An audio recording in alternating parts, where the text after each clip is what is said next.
Welcome back to Coaching with the Bible. This week, the portion of Vayera, overall episode 58 in series 2, episode 4. Our topic this week on alignment. This was quite a week for me. A lot of travel, a lot of meeting, a lot of connecting, a lot of reconnecting with some old friends and some old colleagues. Attended a conference this week in Florida. And as I described in my presentation, it felt very much like worlds colliding for me. The people there that I went to high school with, people I went to camp with, people I taught with, people I had been in organizational life with. And it was just an amazing array of terrific and amazing people. Really great experience. And I also got to spend last weekend with my parents in Florida, which was great, which is why we were on location in Boca Raton, Florida. This week, though, we're talking about a super duper, massively important topic, alignment. And the reality that too often we ourselves and certainly other people, because we're always more aware of other people's behaviors and actions than we are of our own, people who are misaligned.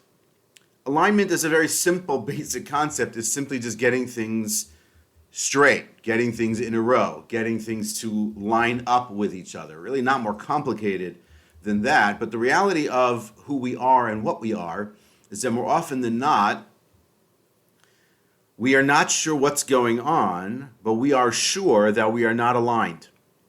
We're not 100% clear as to why we're not aligned with ourselves. We'll talk more about that, what that means in just a moment. But we sense that something's off. All the pieces don't seem to fit. We sort of look like that famous illusion of the magician cutting the person into parts and then moving the boxes out of whack and out of order, and they're just simply out of sequence. And it creates effective bottlenecks in our system, in our world. And so we know that that's happening.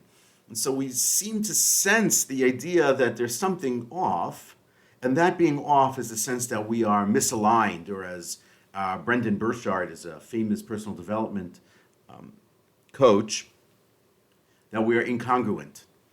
That by virtue of not being in congruence with ourselves, we are therefore out of alignment. We're simply not in order, not in sequence, and therefore things are not working very, very well. But let's jump first into the Bible, and then we'll work our way back into alignment. Because we see actually a very powerful and very beautiful idea about alignment in this week's reading. We come across one of the more famous stories in all of the Bible. That's the binding of Isaac.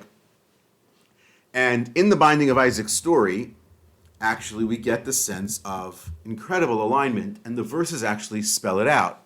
At the end of verse 6, at the end of verse 8, and the end of verse 19, in that chapter on the binding of Isaac, I believe it's chapter 22 in the book of Genesis, we are told 3 times the idea that Abraham and Isaac walked together.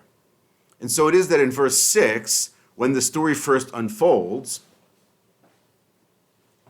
that Abraham and Isaac are going on the path to the mountain for the binding of Isaac. And at that point, it's clear that Abraham knows why they're going, and Isaac does not exactly know why they're going. And the verse says that Abraham took the wood, he put it on the back of Isaac, and they took the fire, and they walked together. And so if it simply wrote it once that they walked together, it wouldn't be the biggest deal because they were going together, and they had left 2 other people behind. And so it makes sense. But then again, in verse 8, after Isaac asks Abraham in verse 7, we have the fire and we have the wood, but what exactly is going to be the offering? There's no animal with them. And Abraham says in verse 8, God will show us the offering. And then again it says they walked together. And then way at the end of the story, after the binding of Isaac happens, the episode happens, and Isaac, spoiler alert, Isaac is saved, right? He is not slaughtered. He is not offered ultimately in the classical sense. And an animal replaces him on the altar. The verse thereafter also says they walked together. Slight nuance difference, not for today, but they walked together. And so the commentaries comment, right? Rashi, Rabbi Shlomo Yitzchaki, who we've mentioned many, many times through the course of a year plus in coaching with the Bible, at the end of verse 6, says, they walked together. Abraham, knowing that he's going to slaughter his son, was going with joy and with willingness, like the child Isaac, who had no idea as to why it was that they were going. So Isaac was happy to be there, and he was happy to go along, and Abraham was also happy.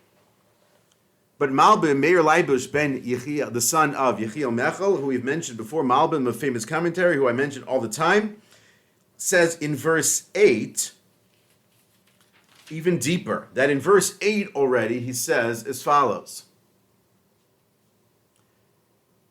So Isaac finds out from Abraham that he is going to be the offering. He is going to be the animal, quote unquote, that's going up on the altar. The Bible then tells us again that they walked together to teach us that even still Isaac went with happiness with Abraham. Meaning, one went to be the offerer and one went to be the offered, and they both went together in a sense of happiness, in a sense of fulfillment of the will of God. And they did it together. They were aligned. Abraham and Isaac were aligned on the mission to do God's will. There was alignment. They found alignment, even though they're on different sides of that situation and circumstance, they're able to find alignment. Now, it's certainly the case. And other commentaries and certainly exegetical and midrashic literature talk about that in the period of the 3 days that it takes them to go from their home to the mountain to do this, that Abraham on the inside of himself is struggling. And we can imagine as parents or as people that when we have to do something which seems to be opposed and polar opposite of who we are and what we believe and all of our values, that we struggle and that we have difficulty getting to a place where we're okay doing something that is out of whack for who we are. And so one would imagine that in a world that Abraham lived in, where child sacrifice was done, the Bible does talk about that in other places, that was a normal action. That was certainly something that Abraham would have ranted and raved and talked about among the people. This is not what God wants. This is not who God wants us to be. This is not what it's about. And now to be asked to do something that is antithetical to his entire value system and to the one that he lived would put him in a place of, in theory, of misalignment, of incongruence on the inside. And yet the Bible tells us that they walked together. They walked aligned together to do the will of God. And so congruence and alignment is very important as the Bible describes it here. Even if we're on different sides of the same event, the same idea, the same program, we have different roles, we can still be aligned. And the concept of alignment is super important for us, because I think it is that we often feel about ourselves that we're not aligned. We can't not always find the words to describe it, but we sense that we're off and something's not right, and that we're not, living our best life, to use the term that a lot of people use. And so it's important that we begin to appreciate that really that's basically us not living in the straight and the narrow on who we are and what we're supposed to be. And more often than not, it's that we're living someone else's version of who we're supposed to be, or a version that was, taught to us, imposed upon us, expected of us, and not the one that really is us. And it's unfortunate, it's sad that we're not living who we are supposed to be or doing what it is that we're supposed to be. And that's also true in teams, in a work environment, in a business life, and not just in ourselves. Alignment for ourselves, we'll get to a little bit more in just a moment. But let's focus here for just a couple of minutes on alignment with respect to our teams. You can imagine that if a team at work is not aligned, they're not really working on the same plane, they're talking past each other, which is something we'll talk about later on in the book of Genesis, because I do want to harp in and zoom in a little bit more on communication in the book of Genesis later on with Rebecca and with Joseph and his brothers. But generally speaking, when you can see a team that is not aligned, you can see it. You don't have to even just smell it. You can see it. It's on there. You can hear it. It's all your senses are in there when you see a team that's misaligned. I was working with a client about, 6-8 months ago. We got on a Zoom call. We were talking the opening conversation about potential campaign to raise significant amount of money for their institution. And members of the team were at each other's throat on this Zoom. They weren't in the same room, but if they could have been, it would have been an ugly scene. They really were not aligned as to what the goals are, what it was that they were trying to accomplish, what the roles were going to be. They were really just all over the place. And I felt very much uncomfortable being in that room because it felt like a spat between spouses. And it really belongs to them personally and privately and not with a fundraising coach. But the sense that when you see a team that is aligned, that everything is really efficient, everything is really moving, that they have that harmony, which we talked about in the book of Deuteronomy, that sense of harmony, that everything is just working and is efficient and is smooth, right? That everything is actually happening when it's supposed to happen, where it's supposed to happen, the way it's supposed to happen. It's a symphony. It's beautiful. It sounds right. It looks right. It feels right. And it's something you always want to be a part of. But more often than not, the teams aren't aligned. And they're not sure why, and they're not sure what's going on. And when you point it out and you sort of pinpoint what the issues perhaps are, then there's a lot that can be done. So often it is the case, and this is actually very important, that there is an illusion of unanimity, that the team pretends to be aligned and pretends to be on the same page when there are in fact issues that are being harbored, that are being pushed aside, that are not being discussed, that are not being put out there for the sake of what would appear to be unanimity, when in fact they're not unanimous and they're not aligned, and it's actually just simply bubbling under the surface. And what often is the case is that in teams, that the illusion is based on the idea that they're simply agreeing to the loudest or more senior voice in the room. And I read in a lot of the different books on coaching and business coaching, team coaching, the idea that the loudest or the most senior voice in the room should be the quietest for most of the time, to provide an environment and to develop a space where even the quietest voices have what's called the psychological safety to speak up and to share even their outlier or wild thinking on a subject. And so there are a lot of exercises that can be done as a team to work on, to be able to improve the ability to get to alignment and to get to congruence as a group, so that ultimately you can be in a space where you are more efficient and more successful, more creative, better communicating, trusting at a higher level, and obviously in a greater success. Because those are all the whys of a team being more aligned and being more congruent, is all those things. All those good things happen when it is that the team gets on the same page with the bosses and with the employees across the spectrum of a company. That everyone is clear. It's really important to be able to get aligned on the goals and the values, who the customer is, what everyone's roles are.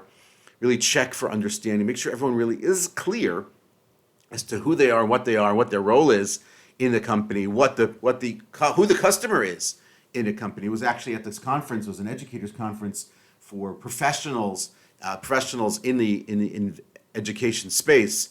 More than not, the group was executive directors, directors of development, really important. And someone asked a very important question: who's the customer? In your school, who's the customer? It's a really important question. And I imagine that among their different teams, different people think there are different customers. There are different subgroups of who the customer is. And so it's important to really put together, to really clarify who that is. So I saw a really great software. It's called Pigeonhole Live, which is for a work environment. It's a polling tool that helps bring to the surface all the different misalignments on a team. You can imagine how many of those might actually be. But by virtue of bringing those to the fore and bringing those to the surface, whether that's through open polling or blind voting or word clouds, which I think is a fairly popular one, where everyone simply writes down the words that come to them with respect to X issue or where they are on goals or who the customer is. And by virtue of the word cloud simply calculates how many times a certain word appeared in the list of words that people chose, and that becomes the biggest word or the biggest set of words in the word cloud. It becomes very obvious and very blatant what the key words are for that institution to work on. Very powerful. And so it does not allow for the loudest voice to rule or have dominion. It allows for the widest group of voices to actually have a say and to put the space together for the group to really work on it, to have that conversation around alignment and congruence as a team. But it's not just in teams where that is. And more often, where we really need to speak about it is in life for ourselves. Brendon Burchard, who I mentioned earlier, Brendon Burchard is this very, very well-known personal development coach. I've watched a few of his lectures and listened to a few of his podcasts. Instead of the word alignment, he uses the word congruence, or congruence as he pronounces it, which is basically the idea that you're living with what you know is the best of you consistently. That's the idea that you're living in your values, that you're living with your integrity, you're living where you know you should be. And when you're there, it's his contention, and he's done the research, that you are happier and healthier and more successful. And what he says is that the brain keeps score. The brain knows what's working and what's not working. And actually, you know, and we know whether or not we're living as our best self, the best version of ourselves. We're simply not able to always put the words to what that actually is. We're not clear on some of the things, and therefore it's veiled to some degree or ambiguous, and we just can't simply see through the clouds about what's going on as to where we are in our own lives. And so it's really important, first and foremost, for us to get clarity on what our values and our ethics are. Those are exercises that we can all find on the internet, but we have to be really honest with ourselves, almost brutally honest with ourselves as to what our values actually are. And not allow, as I mentioned earlier, that other person's vision of ourselves to rule the day, but that the best version of ourselves is that which rules the day. And so he offers what I think is a pretty basic, exercise. The first, and requires work. All the stuff that we've talked about over the course of the year plus requires for ourselves, if we want to get better to the better versions of ourselves, we have to work. We have to do work. It's not easy. Some of it's simple. It's conceptually simple, but it's simply not easy to necessarily get all that done. There's work that's involved, and it's consistent work, and it's hard work. But the first thing he says is simply to apologize. Like, if we're not happy with where we are, apologize to ourselves for whatever it is. And accept that we haven't done X or Y or Z right, and that we're going to work on that now. Now, what exactly the work is, so we haven't done that yet. But the first is to sort of that acknowledgement level, that acceptance level of ourselves, to apologize to ourselves, to forgive ourselves, and then to accept that I'm going to figure out what it is and then do the work that needs to be done. That was the annual review idea that we had talked about a few months ago.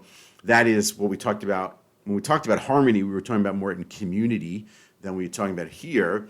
But it's really important to sort of see what those things are. And so when we look at the different exercises that we can sort of get to, that we can create the better experience for ourselves and the better life. So the first thing really is to define for ourselves what our best self is.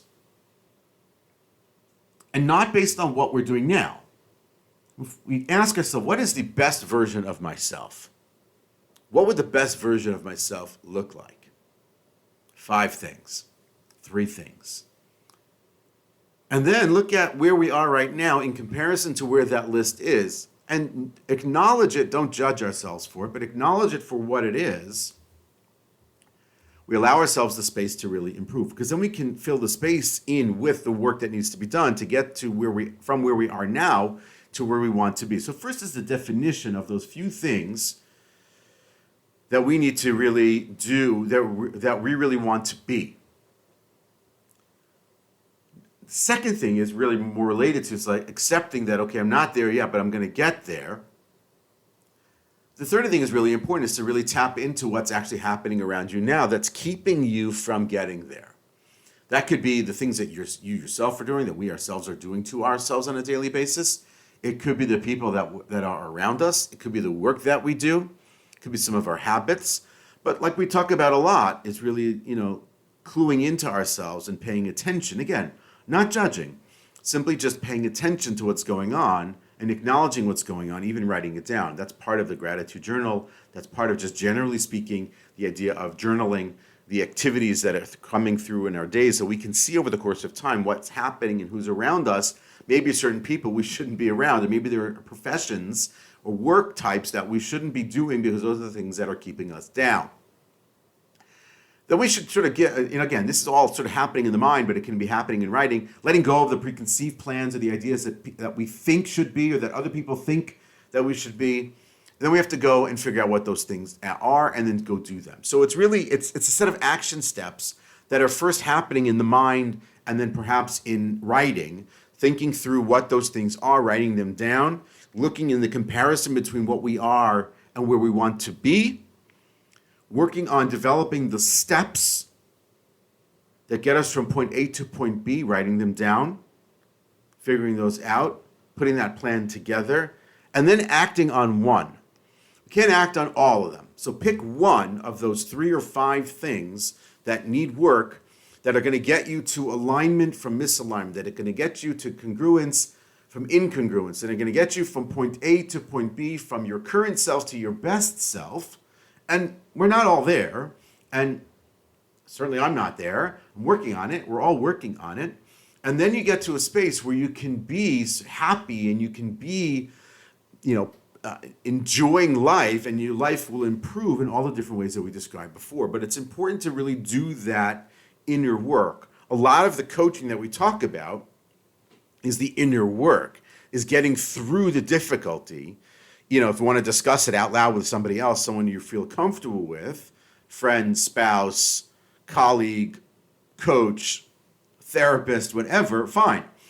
But really go into that space and accept, I want to be better. I want to be more aligned with who I believe I am supposed to be, or who I believe I want to be in the world, and then go do the work that's there to allow yourselves to be in a space like Abraham and Isaac in that very difficult moment before the binding of Isaac. But then generally speaking, for your own self, for your own benefit, for your own enjoyment, for a better life, is to opt into alignment, to opt in to congruence, so that you can be the better person and the best version of yourself. That is Coaching with the Bible for this week. Look forward to seeing you next week.